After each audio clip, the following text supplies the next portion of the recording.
What's up guys, it's James here, and in today's video, I'm gonna be recapping almost a full year of performance with one of our Airbnb properties north of Toronto. It's a cottage property that if you're familiar with this channel, you're probably familiar with this property. I've talked about it in a couple of different videos, and it's a property that we bought just over a year ago, did some renovation work to, furnished it up, and listed on Airbnb. So it's been on Airbnb now for 11 full months. At the time of this recording, it is the middle of May in 2022, and we launched the property in June of 2021. So we've got just about 10 and a half, 11 months here that we've had the property live for. So I wanted to do a sort of 1 year update on how the property has performed. And as you probably have seen from the video title and thumbnail, it's done quite well. This one property has generated almost $250,000 in return for us in one single year, and it's a property that we bought for $520,000.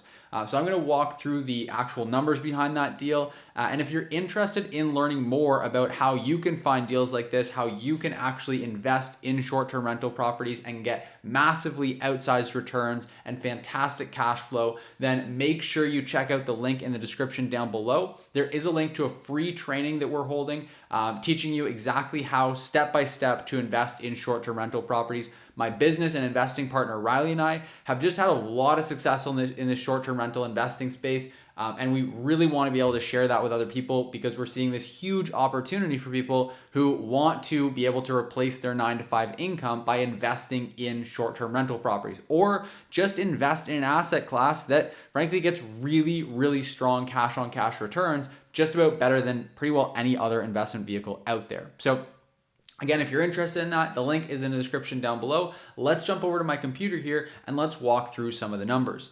So as you can see here, this property, this is basically our year-to-date numbers right up until the end of April. We haven't done our sort of accounting, our reconciliation of the month of May yet because we're still in the midst of it. And so you can see the numbers are a little bit crazy. So our gross booking revenue through Airbnb was $131,000. That's before adding on the cleaning fees. And then outside of that, we also collected $2,100 in just direct booking outside of Airbnb.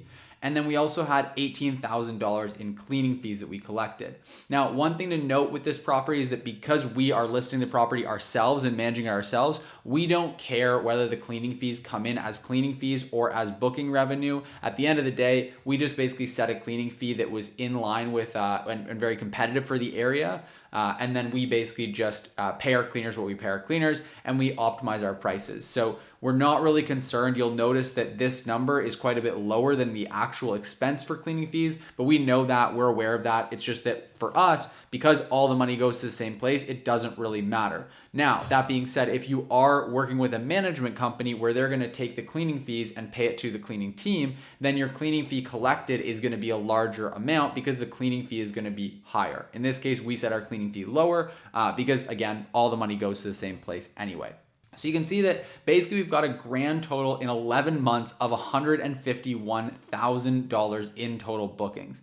So that averages out, sorry, I have to update this formula actually. It's been about 11 months. So that averages out to about $13,000 per month that we've collected. Some of these ones are going to be, I'm just going to update these on the fly here as well, just because I want to make sure that they're accurate for the actual monthly expense or the monthly totals. So let's just break those down here, and you'll see that's kind of the breakdown monthly of those numbers. So that's our revenue, but obviously we don't get to keep, unfortunately, all of that revenue. There are expenses associated with the business. And so the breakdown for that is basically going to be, typically you'd have management fees, which for us are zero because we manage the property ourselves. Cleaning fees, which we have, this again is just a different section for cleaning fees for if you had a management company that you were paying them out to. In our case, we have a direct cleaning expense, which I'll get to in a moment. And then our additional expenses, which are going to be for things like maintenance, yard, supplies, add-ons, software, accounting, legal, all that different stuff. Now, it's worth noting that we probably have about $5,000 additional in here because we've got enough supplies stocked up for about another full year at the property. We like to buy our property supplies in bulk and store them at the property so that we're not constantly making different orders. And so there's actually about $5,000 of additional expenses in here, more than what we in reality paid for the year, because we've got supplies that are set to last us for a long time into the future. And then we've got our cleaning expenses, which are basically just the cost of our cleaners going over. And that includes things like the laundry, sundry expenses, so dish soap, toilet soap, that kind of stuff as well. And so that came out to $29,725. We pay our cleaners, I think it's about $450 to clean this property. It's a 6-bedroom property, 2 bathrooms, and our cleaners are absolutely fantastic. So we pay them a premium because we want to be as hands-off as possible. Certainly we could go and drive that down a bit by having less expensive cleaners, but we really like working with our cleaners. We really love the fact that we can just be completely hands-off, and to us, that's worth the additional expense. And so the other thing is going to be carrying costs. That's going to be our costs of our mortgage, taxes, insurance, utilities, internet, all those costs of actually carrying the property. And then you'll see down here, we also have a section for capital expenses. So anytime that we do capital improvements or upgrades to the program, which we have done a few of throughout the year, those are going to go into those capital expenses. They're classified a bit differently because obviously those aren't going to be a sort of disappearing investment. That actually adds value to the property with renovations we're doing, things like that. And so our total operating expenses, not taking into account the capital expenses, came out to just over $82,000 for the year, leaving a net operating cash flow of $69,000. So we made about $70,000 so far year to date. Realistically, like I mentioned, that's closer to about $75,000 because we obviously have some additional expenses baked into here for the supplies that we sort of stocked up on. And then we've got one more month to go. And it is a pretty good month, the month of May. So we're probably going to be on the higher end, probably closer to about $7,000 to $8,000 in net operating cash flow from that month. So by the end of the year, once things are all said and done, we're going to end up at around the $82,000 to $85,000 mark sort of thing.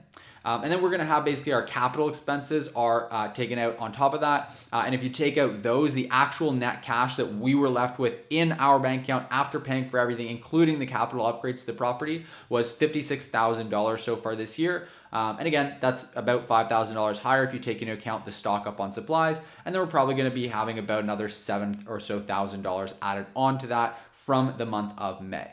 So obviously that did really well. If you just look at the operating cash flow and look at sort of what we would do to calculate your cash on cash return, we're looking at a fantastic cash on cash return here. Our net cash flow, if we hadn't done the capital upgrades, we're looking at about $80,000 for the year, just over. So that's obviously fantastic, especially considering that we bought this property for 5% down. So that was really awesome. And so, yeah, I mean, ultimately the numbers worked out really well. And this is going to be a really great source of passive cash flow for us going forward. I know for a lot of people, I share with them just how easy it is and just how possible and doable it is to actually replace your full-time income. You know, let me ask you, like, how much are you making in full-time income and how much would you need to make in order to quit your job if that's your goal, right? For a lot of people, that number is right around $70,000 to $80,000 a year that they would want to have coming in order to justify quitting their 9 to 5 and actually doing something that they enjoy. And that's a lot more passive and that they don't have to go and, you know, work every single day, 9 to 5, even if they don't want to, not have time to spend with family, things like that. So there's so much potential here in short-term rentals, and I love them for exactly that reason. And it really de-risks the investment because with this much cash flow coming in, we can literally afford to carry the mortgage on the property for years to come just off of 1 year's worth of cash flow. So it really de-risks the investment. There's really no risk of us having to sell, being forced to sell. But you're probably wondering, well, James, you said at the beginning of this video, it said in the thumbnail and in the title that you were looking at about $250,000. This is only $80,000. What the heck happened? And so that's the really cool thing about investing is that you actually make a return in a few different ways. You make a return from your cash flow, yes, but you also make a return from the appreciation of the property. And that's going to happen in one of two ways or both.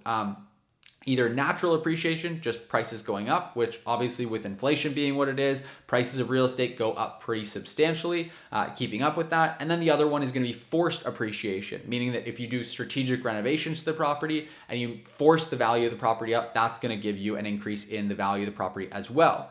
And then the third and final way that you make a return with your real estate investing is by the equity buildup from paying down principal on the mortgage. So our carrying costs, our mortgage was about $2,000, $2,400 a month, and a portion of that went to interest, but a portion of that also went to our principal. And so we gained some equity in the property that way as well by paying down the principal on the mortgage.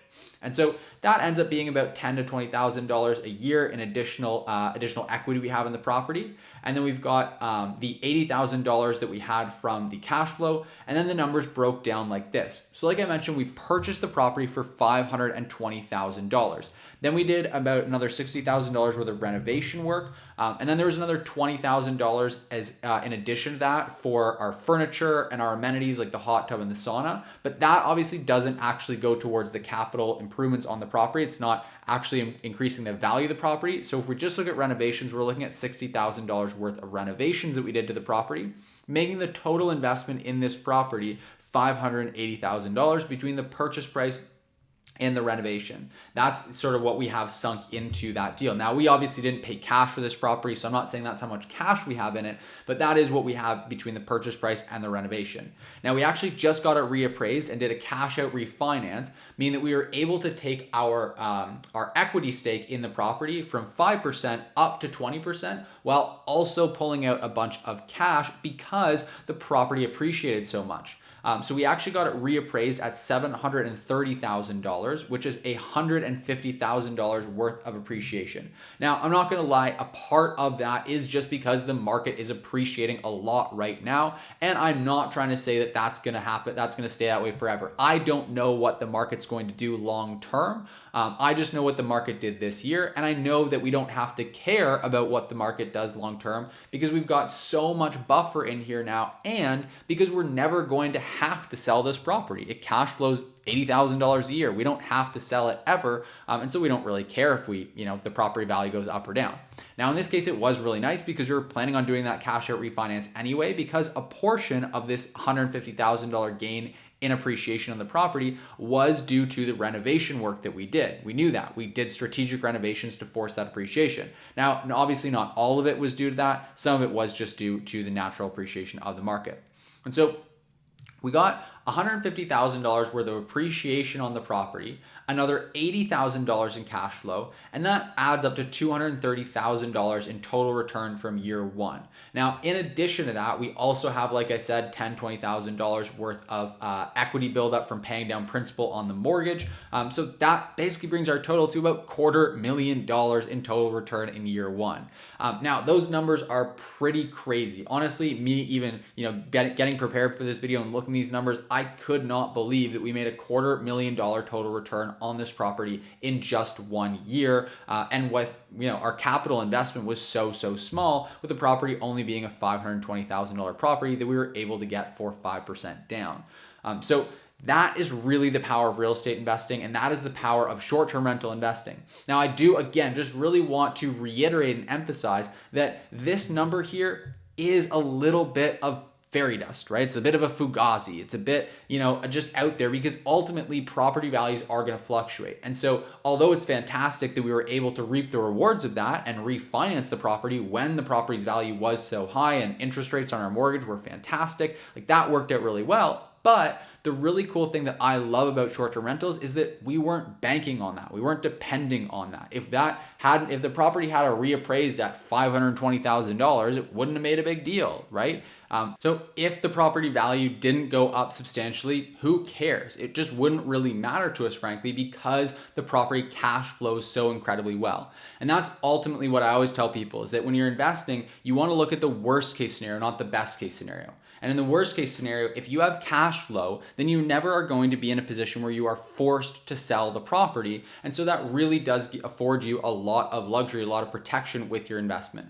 Now, again, if you guys are interested in learning more about how to invest successfully in short-term rentals, get some properties like this for yourself, then make sure you check out the link in the description down below for a free training that's going to teach you exactly how to invest successfully in short-term rental properties. We're also going to give you our free analysis tool. It's going to be yours completely free. That is a tool that we use to analyze deals and find deals like this and make sure that we know our numbers going into it. So again, the link is in the description down below to check out that free training and get your hands on that free analysis spreadsheet. I hope to see you inside, and you'll also have an opportunity to even set up a free one-on-one strategy session with our team if you're interested in working directly with us to learn more about how to invest successfully in short-term rentals.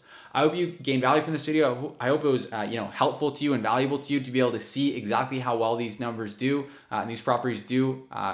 Hopefully this was great. Let me know in the comment section down below and give me a like on this video if you did enjoy it. Otherwise, have a great rest of your day, and I'll see you in the next video.